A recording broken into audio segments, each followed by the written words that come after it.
कोई और कैरियर आकर लिंकन को रिलीव क्यों नहीं कर रहा? अमेरिका के पास तो बहुत मजबूत नेवी है। तो सवाल यह है कि आखिर एक जंग जो शुरू में हफ्तों में खत्म होनी थी, इतनी लंबी क्यों खिंच गई है? यानी एक सस्ता ड्रोन मार गिराने के लिए अमेरिका को एक महंगी मिसाइल खर्च करनी पड़ती है। अगर जंग फिर तेज हुई तो अगली सप्लाई कब मिलेगी?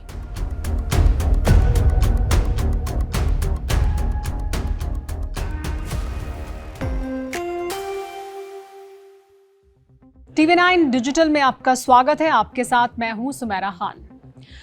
नवंबर 2025 में एक शिप सैन डिएगो से निकली। मंजिल थी पैसिफिक, मगर कुछ ही हफ्तों में उसका रूट बदल गया क्योंकि अमेरिका और इजराइल की ईरान से जंग शुरू हो गई।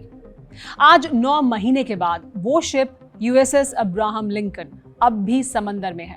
5000 सेलर्स 250 दिन लगातार बिना जमीन छुए।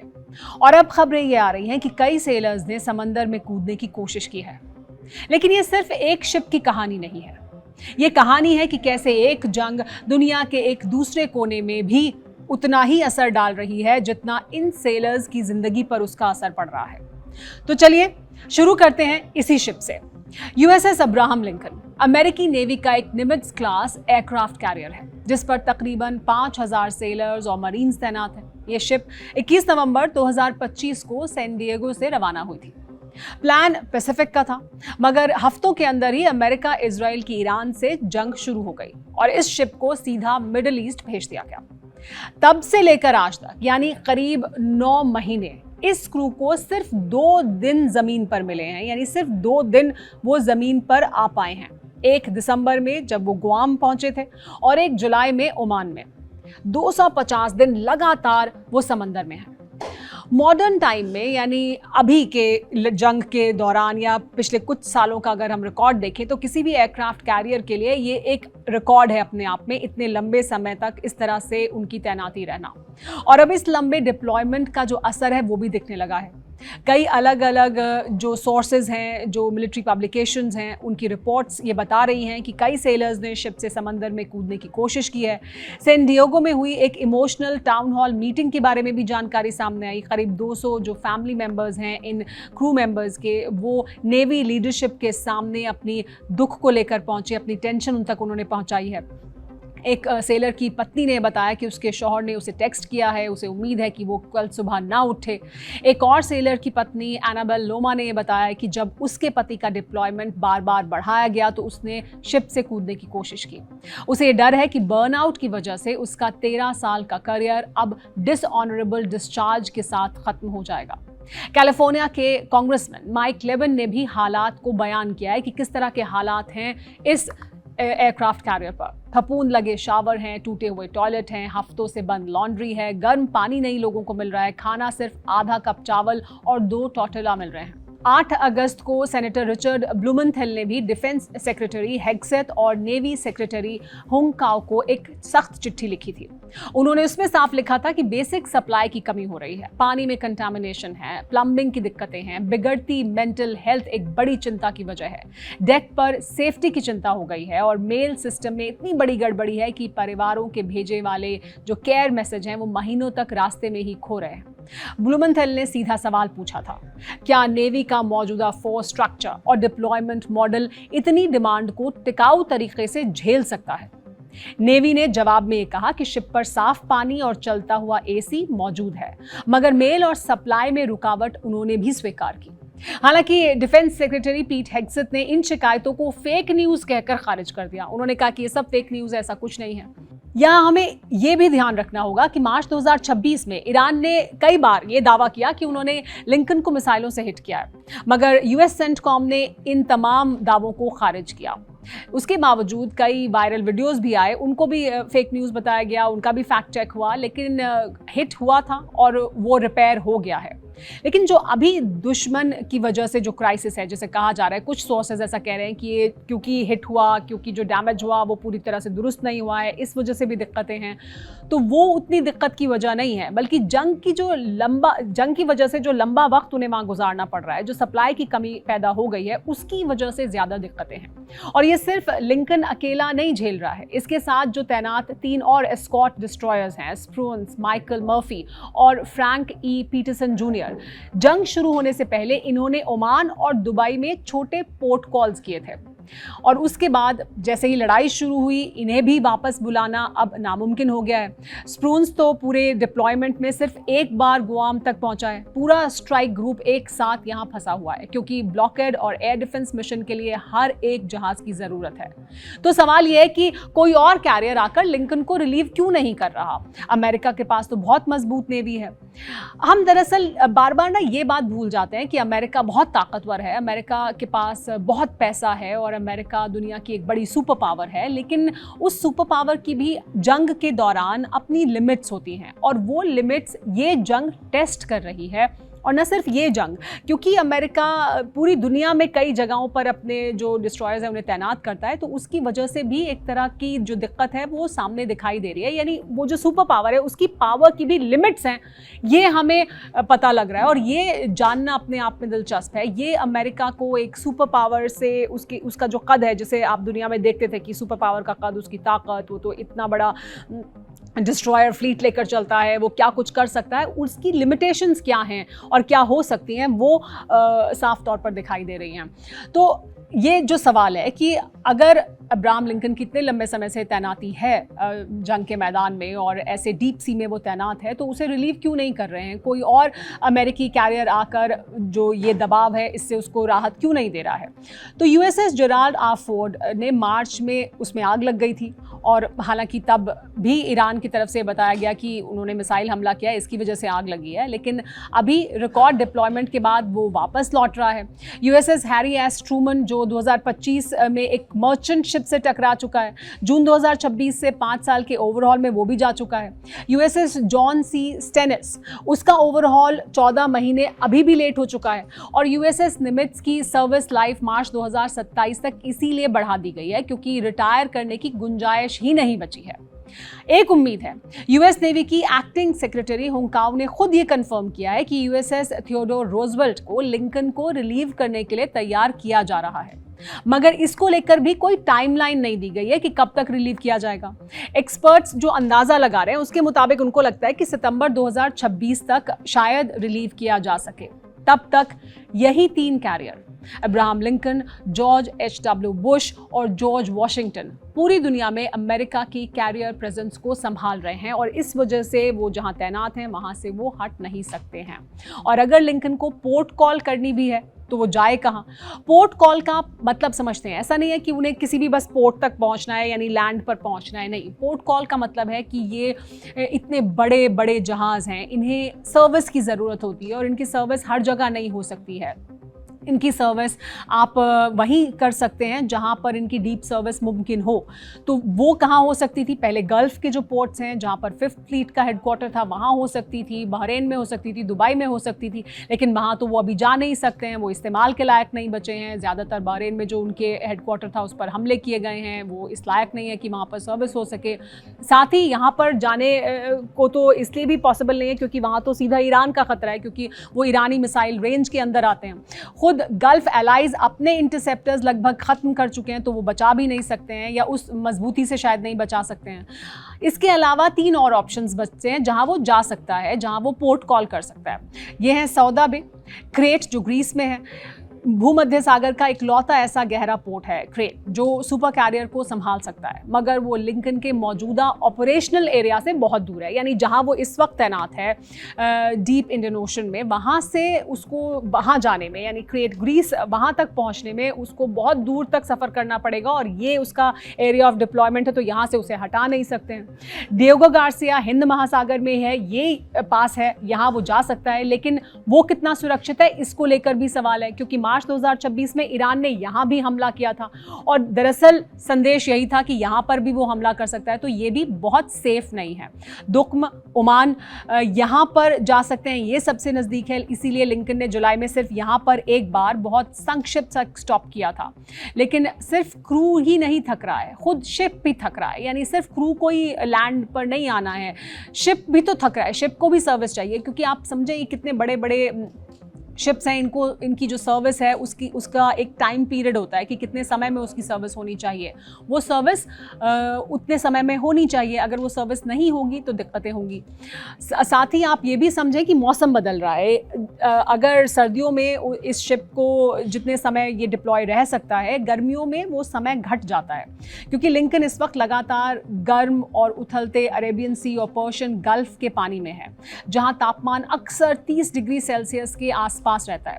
ऐसे पानी में बार्नकल्स और दूसरे समुद्री जीव उसके हल्क पर बहुत तेजी से जम जाते हैं, हफ्तों में नहीं दिनों में जम जाते हैं। इससे हल्क पर जो ड्रैग है वो बहुत ज़्यादा बढ़ जाता है, यानी वो नीचे की तरफ पुल करता है, ड्रैग, उसको चलने में दिक्कत होती है, तो फ्यूल एफिशिएंसी भी 15 से 40% तक गिर सकती है और इंजन पर एक्स्ट्रा लोड पड़ता है। 37 साल पुरानी इस शिप को आखिरी बड़ी DPIA मेंटेनेंस मिले काफ़ी वक्त हो चुका है और अभी तक कोई नई मेंटेनेंस पीरियड शेड्यूल नहीं है। नेवी ने पहले ही लिंकन का एक नया होम पोर्ट सैन डिएगो से बदलकर ब्रेमर्टन, वॉशिंगटन कर दिया है, यानी वापसी पर यह सीधा साउंड नेवल शिपयार्ड जा सकती है, जो इसी तरह की बड़ी ओवरहॉल के लिए मशहूर है, यानी अब ये एक बड़े ओवरहॉल में ही जाएगा। मगर जब तक ये लौटेगा नहीं, हल्क की सफाई और ज़रूरी सर्विसिंग का इंतज़ार ही रहेगा। और क्योंकि ज़रूरी सर्विसिंग नहीं हो रही है, इस वजह से तमाम तरह की दिक्कतें क्रू मेंबर्स को आ रही हैं। अगर आप टाइमलाइन देखें, यानी ये कब यहाँ से जा सकता है, कब यहाँ से राहत मिल सकती है इन क्रू मेंबर्स को और शिप को, तो लिंकन की वापसी मई 2026 में होनी थी। अभी अगस्त है और वो तारीख 3 महीने से ज़्यादा पीछे छूट चुकी है। अगर थियोडोर रूजवेल्ट सितंबर तक यहाँ पर रिलीव करने आ भी जाए, तो भी लिंकन का पूरी तरह से सर्विस में जाना, यानी हल्क की सफाई, इंजन का बड़ा मेंटेनेंस, सिस्टम अपग्रेड, शायद इस साल के आखिर या 2027 की शुरुआत से पहले शुरू ही नहीं हो पाएगा। तब तक शिप और क्रू दोनों बस किसी तरह चलते रहने पर मजबूर हैं। यानी अभी जो स्थिति है क्रू मेंबर्स की कि वो शिप से कूद रहे हैं, हालांकि पीट हेग्सेथ इसको से इनकार कर रहे हैं, कह रहे हैं ये फेक न्यूज़ है, लेकिन तमाम तरह की जो रिपोर्ट्स हैं, वहीं के जो सेनेटर्स हैं, वो ये बता रहे हैं कि इस तरह की अमानवीय वहाँ पर कंडीशंस बनी हुई हैं, जिसमें चोक टॉयलेट्स हैं, AC काम नहीं कर रहे हैं, तमाम तरह के लोगों के सामने दिक्कत है और सप्लाईज़ की परेशानी भी है, यानी खाने की दिक्कत भी उस तरह से लोगों के सामने है, क्रू मेंबर्स के सामने है। तो उन्हें अभी फ़िलहाल 2027 तक या 2026 के अंत तक इसी तरह से चलना होगा, तब तक उनके सामने कोई और राहत दिखाई नहीं दे रही है। तो सवाल ये है कि आखिर एक जंग जो शुरू में हफ्तों में खत्म होनी थी, इतनी लंबी क्यों खिंच गई है? एक पूरा कैरियर क्रू टूटने के कगार पर पहुंच चुका है। जवाब छुपा है अमेरिका के हथियार खाने में भी। यानी सिर्फ यही एक दिक्कत नहीं है इस पूरे युद्ध में डोनाल्ड ट्रंप की, ये तो एक बहुत छोटी दिक्कत उनको शायद दिखाई पड़ती है, लेकिन इसके अलावा भी उनके सामने तमाम तरह की दिक्कतें हैं। जो उनके हथियार हैं उसको लेकर ये कहा जा रहा है कि देखिए उसमें कमी आनी शुरू हो गई है। जो आंकड़े आ रहे हैं वो हैरान करने वाले हैं, हालांकि अलग अलग बयान भी दिए गए हैं। ये भी कहा जा रहा है कि नहीं, हमारे पास इनफ हथियार मौजूद हैं। लेकिन फरवरी 2026 में जब अमेरिका ने ईरान पर ऑपरेशन एपिक फ्यूरी शुरू किया, तब उसके पास तकरीबन 2300 पैट्रियट इंटरसेप्टर मिसाइलें थीं। वो मिसाइलें जो इनकमिंग बैलिस्टिक मिसाइलों को हवा में मार गिराती हैं। जुलाई 2026 तक, यानी सिर्फ 5 महीने में, ये स्टॉक गिरकर 800 के आसपास रह गया, यानी करीब 65% इनका खर्च हो चुका है। थार्ड मिसाइलों का हाल इससे भी ज़्यादा बुरा है। जंग से पहले 552 ऐसी मिसाइलें थी, अब सिर्फ करीब 250 बची हैं, यानी करीब 80% खत्म हो चुका है। टॉमाहॉक क्रूज मिसाइलों का भी करीब आधा स्टॉक खर्च हो चुका है। और ATACMS precision strike missiles, long range precision strike की जो मिसाइलें होती हैं, उनका तो लगभग पूरा स्टॉक ही खत्म हो चुका है। इसकी एक वजह है इकोनॉमिक्स का भयानक असंतुलन। ईरान का एक शाहिद ड्रोन जिसे बनाने में लगते हैं सिर्फ करीब $50,000, जबकि एक पेट्रियट इंटरसेप्टर की कीमत है करीब $4 मिलियन। यानी एक सस्ता ड्रोन मार गिराने के लिए अमेरिका को एक महंगी मिसाइल खर्च करनी पड़ती है। और रिप्लेसमेंट रेट का हाल तो और भी चौंकाने वाला है। ईरान जंग के शुरुआती 4 दिनों में ही कोएलिशन फोर्सेस रोजाना करीब 225 पेट्रियट मिसाइलें खर्च कर रही थी, जबकि लॉकहीड की फैक्ट्री रोजाना सिर्फ 1.7 मिसाइलें बना पा रही थी। यानी खर्च और प्रोडक्शन का रेशियो करीब 130 गुना है। असली बॉटलनेक तो एक लेवल पर और नीचे है। हर PAC-3 मिसाइल का सीकर हेड सिर्फ एक फैक्ट्री में बनता है, बोइंग की हंट्सविल अलाबामा यूनिट में, और 2025 में उसने सिर्फ करीब 650 से 700 सीकर्स डिलीवर किए हैं। अमेरिका ने जवाब देने की कोशिश जरूर की है। लॉकहीड मार्टिन के साथ $58.6 बिलियन का 7 साल का कॉन्ट्रैक्ट किया है, जिसका मकसद यह है कि सालाना प्रोडक्शन को 600 से बढ़ाकर 2000 यूनिट तक ले जाना है। मगर ये टारगेट भी 2030 से पहले पूरा नहीं होगा। यानी अभी भी जो मिसाइलें खर्च हो रही हैं उनकी भरपाई में सालों लगेंगे, महीनों में ये पूरा नहीं होगा। ये शॉर्टेज इतनी सीरियस है कि इसने खुद प्रेसिडेंट ट्रंप के फैसले को बदल दिया है। CNN की एक रिपोर्ट आई जिसमें उन्होंने कहा कि हाल ही में ट्रंप ईरान पर एक बहुत बड़ी स्ट्राइक की तैयारी कर रहे थे। डिफेंस सेक्रेटरी हेग्सेथ को शुक्रवार को फाइनल ऑर्डर भी दे दिया गया था। मगर वीकेंड पर गल्फ एलाइज से बात करने के बाद जिन्हें यह डर था कि ईरान उनके एनर्जी इंफ्रास्ट्रक्चर पर जवाबी हमला करेगा, ट्रंप ने स्ट्राइक को रोक दिया। जॉइंट चीफ के चेयरमैन जनरल डैन केन ने भी इस मीटिंग में म्यूनिशन शॉर्टेज का मुद्दा उठाया था। और ये सिर्फ अमेरिका की दिक्कत नहीं है। सऊदी अरब ने जंग के पहले 38 दिनों में ही अपने PAC-3 स्टॉक का करीब 86% खर्च कर दिया था।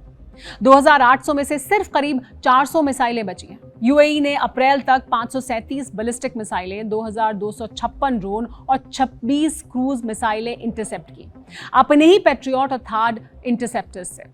कतर और UAE समेत बाकी गल्फ के मुल्क भी अब यही सवाल पूछ रहे हैं, अगर जंग फिर तेज हुई तो अगली सप्लाई कब मिलेगी? पब्लिकली ऑफिशियल पोजीशन कुछ और ही है। पेंटागन कहता है अमेरिका के पास एवरीथिंग इट नीड्स मौजूद है। व्हाइट हाउस का कहना है कि मोर देन इनफ म्यूनिशंस हैं हमारे पास। मगर पेंटागन के अंदर के सोर्सेज इसे सीधा कॉन्ट्रडिक्ट करते हैं। एक सोर्स ने यहां तक कहा कि कमी की वजह से सस्ते ड्रोन भी बड़ी तादाद में घुसकर नुकसान पहुंचा सकते हैं और सिर्फ टिट फॉर टैट से ये जंग कभी खत्म नहीं होगी। एक्सपर्ट्स की सबसे बड़ी चिंता यह है कि अगर इस बीच चीन, रूस या नॉर्थ कोरिया के साथ कोई बड़ा कॉन्फ्लिक्ट खड़ा हो गया तो अमेरिका के पास डिफेंड करने के लिए मिसाइलें ही नहीं बचेंगी। और यही वो वजह है जहां ये कहानी अमेरिका की सरहदों से निकलकर यूक्रेन तक पहुंच जाती है, क्योंकि जो मिसाइलें ईरान की जंग में खर्च हो रही हैं वही मिसाइलें अभी कभी यूक्रेन के लोगों को बचाती थी। 1 अगस्त 2026 को रूस ने यूक्रेन पर 27 बैलिस्टिक मिसाइलें दागी। यूक्रेन सिर्फ 1 को इंटरसेप्ट कर पाया, बाकी 26 मिसाइलें बिना रोक टोक के अपने टारगेट तक पहुंच गईं। राष्ट्रपति ज़ेलेंस्की ने खुद इसकी वजह बताई। यूक्रेन की 8 पेट्रियट बैटरीज में अब लगभग कोई इंटरसेप्टर मिसाइल बची ही नहीं है। 3 दिन के बाद रूस ने 24 और बैलिस्टिक मिसाइलें और 4 ज़िरकॉन हाइपरसोनिक मिसाइलें दागी। इस बार एक भी इंटरसेप्ट नहीं हुई। इसी शॉर्टेज का सीधा असर अब यूक्रेन के पोर्ट्स और एनर्जी सप्लाई पर भी दिख रहा है। रूस ने ओडेसा और आसपास के बंदरगाहों पर ड्रोन मिसाइल हमलों से एक तरह की नई नाकेबंदी खड़ी कर दी है। सिर्फ जून जुलाई में 50 से ज्यादा कार्गो शिप्स पर हमला हुआ है, ठीक हार्वेस्ट सीजन में, जब यूक्रेन का गेहूं और मक्का और जौ दुनिया भर में जाना था। साथ ही रूस यूक्रेन के फ्यूल और एनर्जी इंफ्रास्ट्रक्चर को भी लगातार निशाना बना रहा है। और चूंकि यूक्रेन की पेट्रियट बैटरीज में इंटरसेप्टर मिसाइलें ही नहीं बची हैं, तो इन हमलों को रोकने का उसके पास कोई जरिया भी नहीं है। बंदरगाहों, फ्यूल डिपो या शहर, यूक्रेन को हर हमला सीधा झेलना पड़ रहा है। ज़ेलेंस्की के मुताबिक इस साल यूक्रेन को पिछले साल के मुकाबले सिर्फ 1/3 एंटी एयरक्राफ्ट मिसाइलें मिली हैं। मिडिल ईस्ट की जंग ने इस ग्लोबल शॉर्टेज को और बिगाड़ दिया है। खुद ज़ेलेंस्की ने बताया कि ईरान जंग के सिर्फ 3 दिनों में गल्फ एलाइज ने उतनी पेट्रियट मिसाइलें इस्तेमाल कर ली जितनी यूक्रेन ने 2022 से अब तक इस्तेमाल की हैं। आंकड़ों में अगर देखें तो तस्वीर और साफ हो जाती है। रूस अब हर महीने करीब 60 से 65 इस्कंदर M बैलिस्टिक मिसाइलें बना रहा है, सालाना 700 से ज्यादा। उत्तर कोरिया ने भी 2023 के आखिर से रूस को करीब 150 बैलिस्टिक मिसाइलें सप्लाई की हैं। सिर्फ जुलाई महीने में रूस ने 195 बैलिस्टिक मिसाइलें दागी हैं। इनमें से सिर्फ 29 इंटरसेप्ट हो पाई। दूसरी तरफ अमेरिका का सबसे बड़ा पेट्रियट मैन्युफैक्चरर लॉकहीड मार्टिन ने पूरी दुनिया को 2025 में सिर्फ 620 मॉडर्न PAC-3 इंटरसेप्टर सप्लाई किए और जंग शुरू होने के बाद से यूक्रेन को सालाना औसतन सिर्फ करीब 133 पेट्रियट इंटरसेप्टर मिले हैं। तो अगर आप इन तीनों कहानियों को एक साथ रखें तो एक बड़ी तस्वीर बनती है। USS अब्राहम लिंकन पर मौजूद 5000 सेलर्स जो 9 महीने से समंदर में फंसे हैं, पेंटागन का मिसाइल स्टॉक जो 5 महीनों की जंग में 2/3 से ज़्यादा खाली हो चुका है, और यूक्रेन के आसमान जहां अब हर तीसरी में से सिर्फ एक मिसाइल रोकी जा रही है, बाकी शहरों पर गिर रही हैं। ये तीनों अलग अलग कहानियां नहीं हैं, ये एक ही जंग की अलग अलग कीमतें हैं। सवाल अब सिर्फ ये नहीं है कि अमेरिका ईरान के साथ आगे क्या करेगा, सवाल यह है कि जब तक ये मिसाइलें दोबारा नहीं बनती तब तक कीव के आसमान में कौन उड़ते हुए खतरों को रोकेगा, और तब तक जब तक कि ये मिसाइलें उसी तादाद में रीस्टॉक नहीं होती हैं, क्या अमेरिका अपने सारे ऑप्शंस को पूरी तरह से एक्सरसाइज कर सकता है? ये कुछ अहम सवाल हैं। फिलहाल मेरे साथ इतना ही, शुक्रिया।